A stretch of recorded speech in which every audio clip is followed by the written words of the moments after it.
our filters on all of mine before I send them out. Oh, I think that's all right. I don't know why you guys don't do that. Money or unlimited money and then spend it in.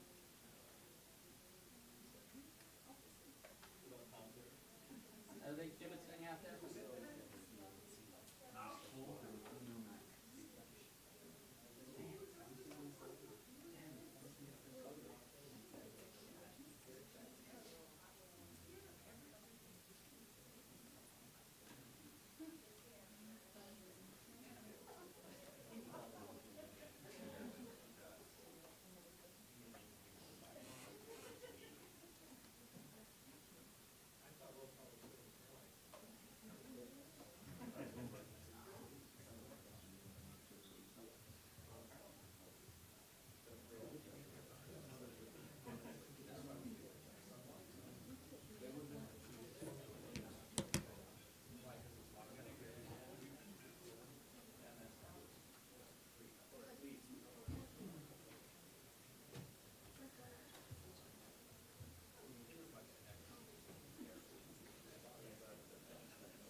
Hi, everybody.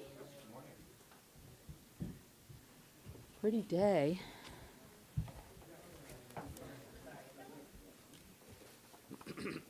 Take these. Do I have everybody here? Yeah, okay. Hang on just a second, guys. So everything's stapled.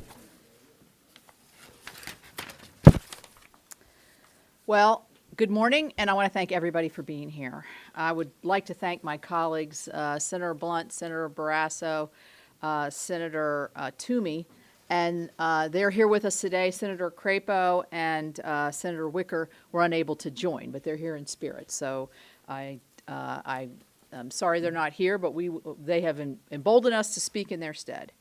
So, where are we? Senate Republicans continue to negotiate in good faith. We've had a lot of good dialogue with the White House. We're trying to get to that common goal of reaching a bipartisan infrastructure agreement that we talked about in the Oval Office with the President several weeks ago, and I talked with him even previous to that.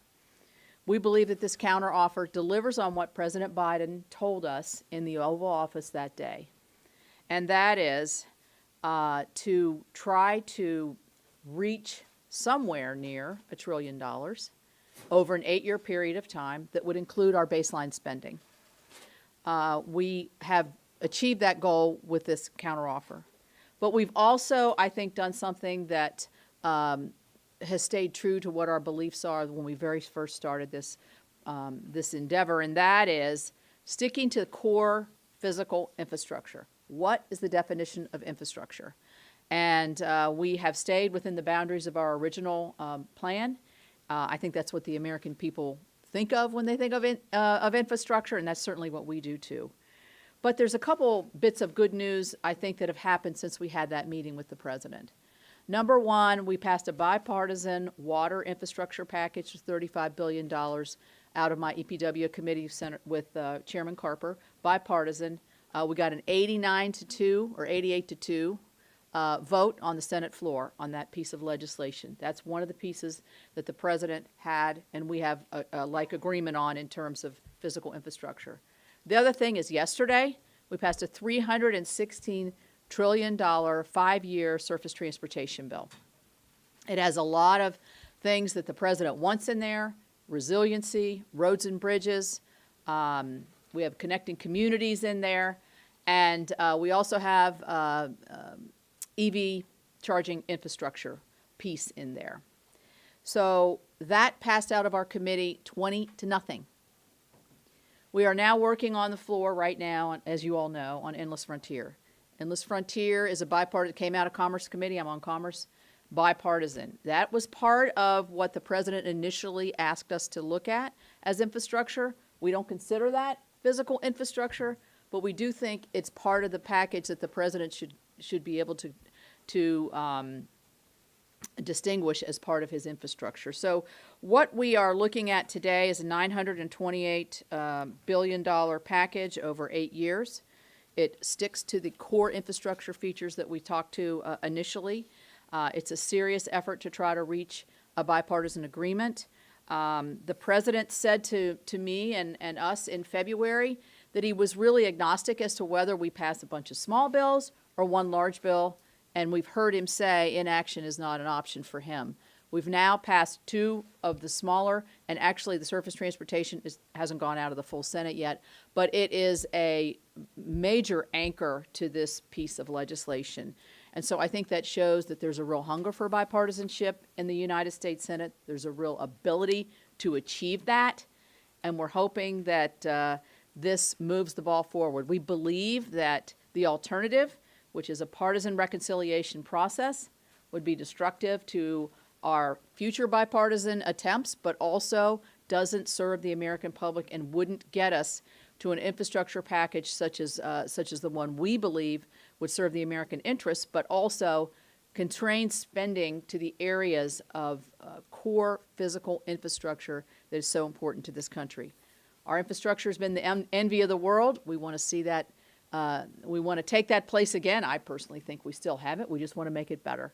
So with that, I'm going to turn it over to Senator Toomey. Thanks very much, Senator Capito, and thanks for your leadership. It's been a lot of hard work, and we're all grateful to you for that.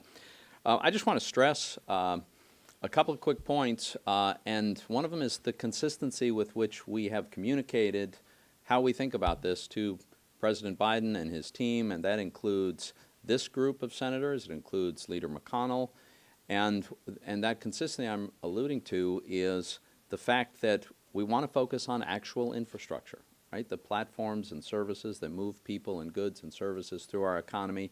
That's what people understand to be infrastructure, and we can reach an agreement if we focus on those items. The second thing that we've been very, very clear on every single time we've had a discussion is that we're not raising taxes. We believe that the 2017 tax reform contributed significantly to enabling us to achieve the best economy of my lifetime.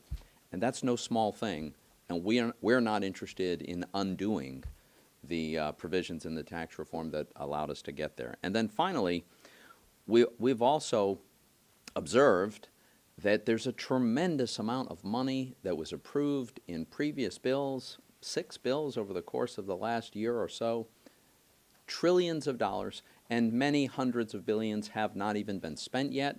They clearly were not about COVID. They were not about an economic recovery. If you think about it this way, if you look at the offer that we're putting on the table today in spending, which with the 928 figure, and you look at the $355 billion, which is already in the pipeline, expected to come in the form of revenue for the Highway Trust Fund, there's a gap that needs to be filled. That gap, call it $575 billion. That's approximately what it is over this 8-year period. Well, take a look at this chart. The red bars represent the money from the American Rescue Plan that isn't even going to be spent by the end of this fiscal year. It's scheduled to be spent in future years. It's all different categories. It adds up to about $700 billion, and that's just one of the several bills that we passed that have these sources of funds that have not been spent yet.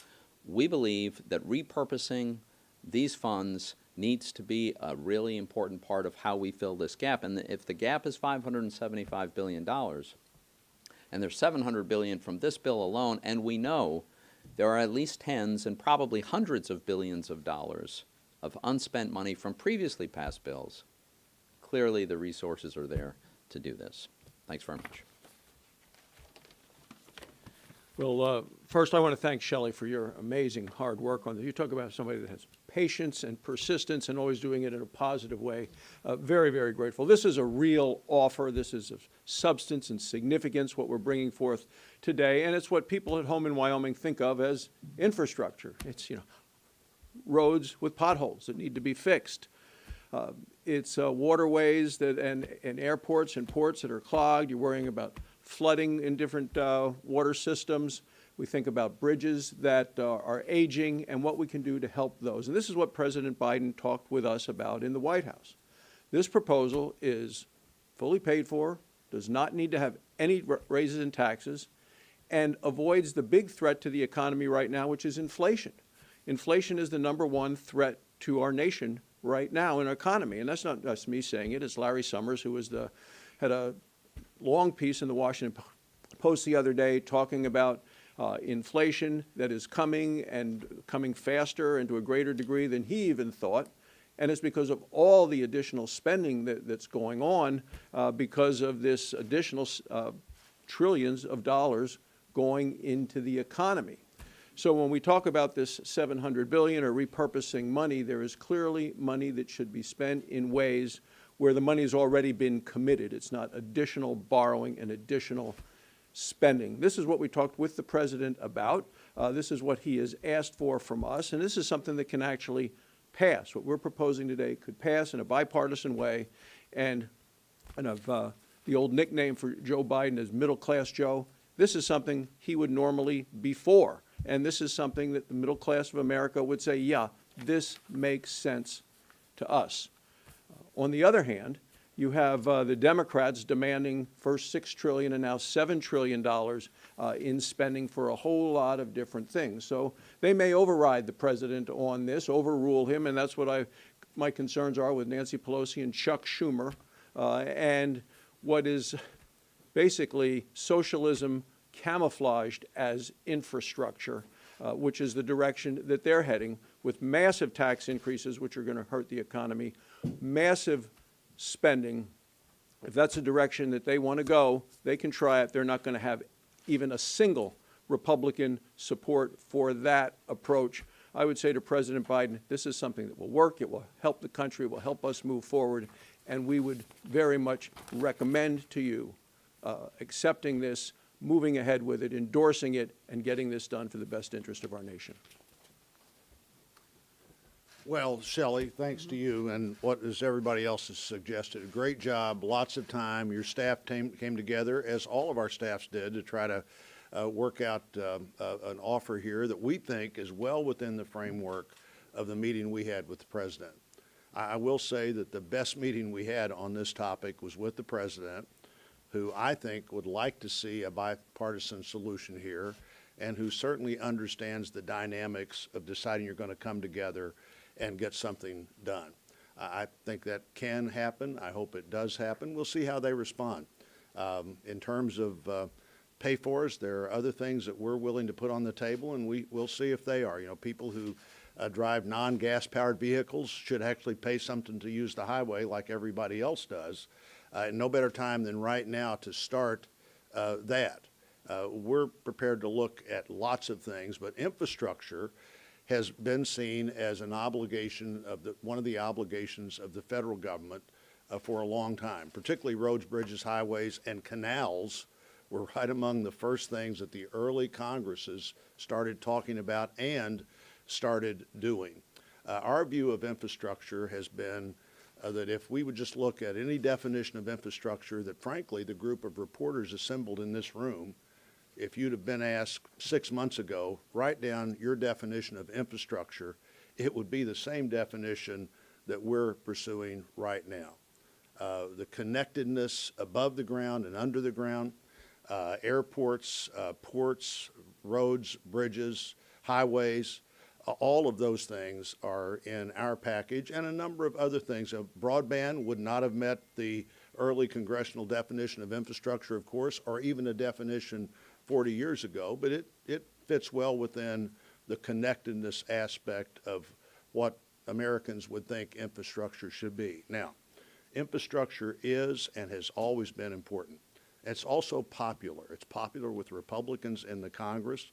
It's popular with the American people. I certainly don't blame the president for saying, let's take a topic, or his administration, let's take a topic that everybody is for, infrastructure, and let's just call everything infrastructure. The carrying infrastructure, the manufacturing infrastructure, understand why you'd want to do that, but we're not going to get a bipartisan agreement that way, and who knows? You know, they have to decide. Do they want to do something with 50 Democrats and the vice president, or that they want to do a substantial part of that package in a bipartisan way. Now, the president was very upfront in our meeting with him. You know, if we do divide this up, he said, I'll try to get the rest of it some other way, and we totally understand that. Matter of fact, we don't mind debating the things in the other bill and see if that's what the American people want to do, but let's not do it under the guise of infrastructure. So from the very start, our guidelines were no changes in the 2017 tax bill. Every Republican in the Senate today that was here in 2017 voted for that bill. I think every Republican would argue that it had the economy headed dramatically in a good direction as we got into COVID. And the other guideline was, let's do infrastructure in the way that infrastructure has been generally understood. I think one of the problems we've had in the Congress the last several years is we let too many things wrap themselves up in one big bill, whether it's the end of the Congress or some other time. We shouldn't let that happen here. It's not good legislation. It doesn't produce the best results. The people that we work for good reasons, don't have any idea what we're passing when we pass that big bill at the end of every Congress that now has become way too much of the pattern.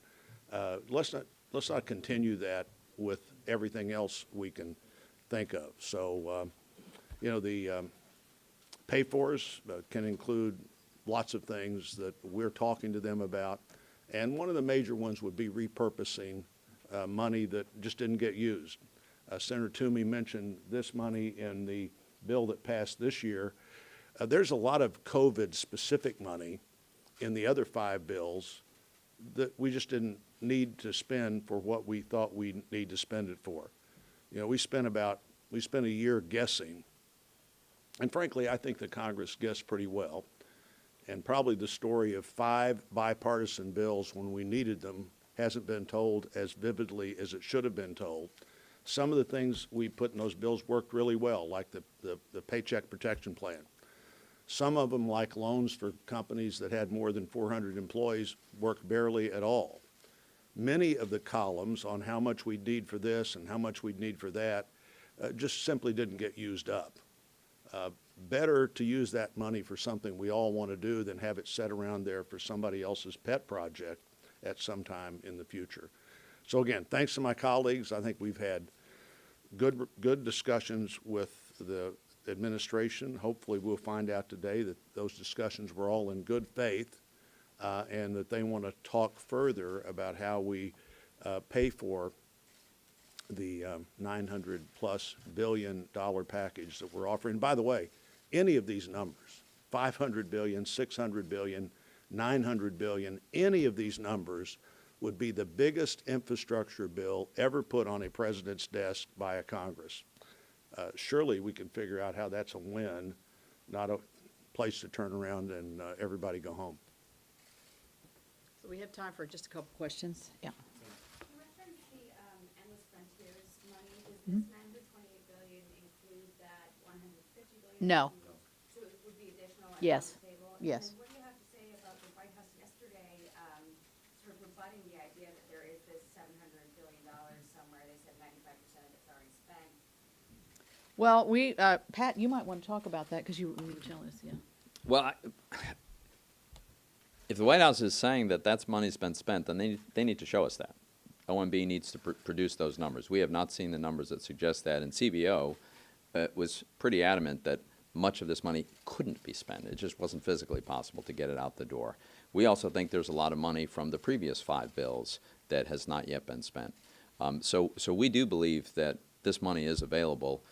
If they've got a different theory, they need to show us the numbers. And I would just use as an example the 3 states that have said they're not going to take enhanced unemployment. Now, there may be some way they're calculating that, but certainly those dollars are not going to be spent. We know that because our states have said it's time for people to get back to work, and it's been a deterrent for some, in a lot of states, for people to get back to work. Yes. I know you guys have laid out the $928 billion top line, but roughly $257 billion of that is new spending. So if you compare the $257 with the $1.7 trillion from the White House, is that gap that can be bridged? Okay, so when you're looking at the 1.7 trillion from the White House, what are you looking at? You're looking at 400 billion for the caring economy. You're looking at, I believe, 100 billion for EV vouchers, which we zero out. We don't think this is the place for that.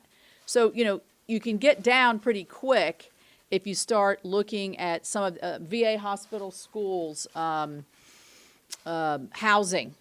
Some of those are big numbers in the president's initial proposal, and we don't agree that that's physical infrastructure. So it is not a 1.7, 200. I've been trying to explain this the whole time, and we're kind of getting missed a little bit. So I think the gaps are much less.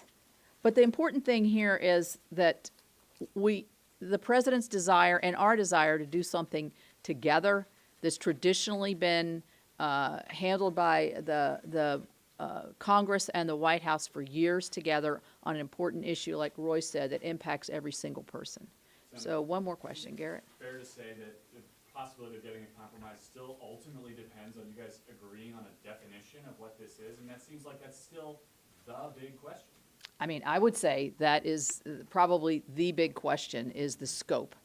And we haven't been satisfied, I don't think, with the way the White House's response on when our first initial ask on narrowing the scope. What they did was took out their R&D manufacturing segment of about 500. But remember, in that, the R&D portion is the Endless Frontier bill.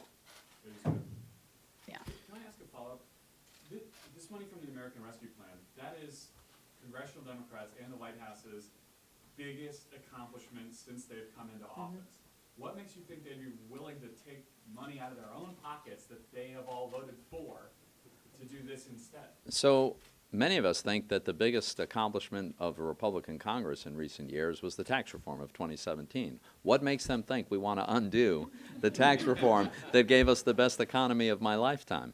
Look, we passed many trillions of dollars, and as Senator Blunt pointed out, we did the best we could estimating what we thought we might need on a completely uncertain environment. Turns out, in many categories, we needed much, much less than we thought.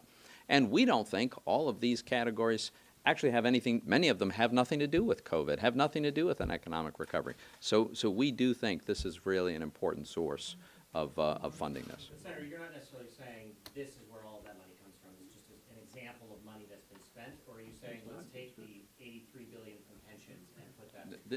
This is meant to illustrate the fact that there is a tremendous amount of money that is available to be repurposed. And we could have that. We need about $575 billion. There's 700 right here. There's probably hundreds of billions from previous bills. That's more than we need. And we could have a conversation about which items would be repurposed for infrastructure. And the Trump administration actually reported monthly as those previous bills all required. This bill doesn't have quite the same language in it. Didn't pass like appropriators would pass a bill which said you've got to be accountable to us all the time. But those balances were pretty big in January, and there's no reason to believe that they're being spent down unless they're being spent down for other purposes than what they were appropriated for. Those bills also had a much tighter transfer control in them than this bill does. And by the way, they're repurposing money out of this bill right now for unaccompanied children, to the tune of like $2.3 billion. So the idea that, well, we'd never want to repurpose money, and again, we'll mention the Secretary of the Treasury from the Obama-Biden administration says if you don't want to fuel inflation further, but you do want to do a good thing like infrastructure, look for money that you've already appropriated but is not being spent or could be spent for what everybody may agree is now a better and more needed purpose. Thanks, everyone. Thank you all. Thank you.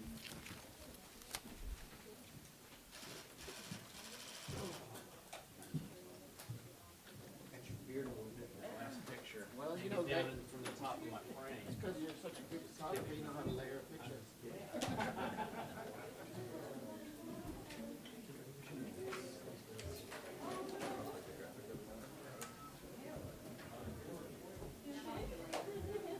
Oh, I thought you were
Oh, somebody's smart trip card?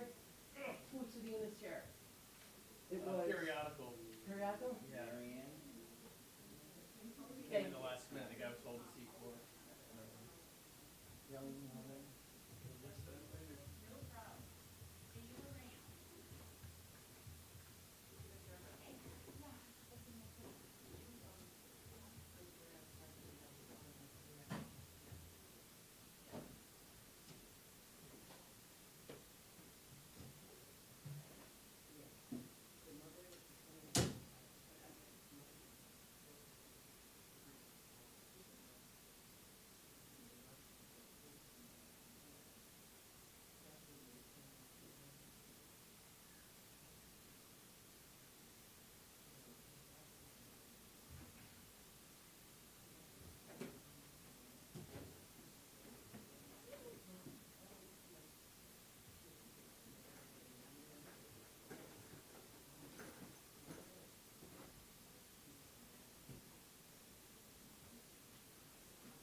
can't copy it, which I was really pissed about. My wife and me, we feel like, that's for $500, we're like, what? Yeah, exactly. So I was really pissed about that, and now I'm even,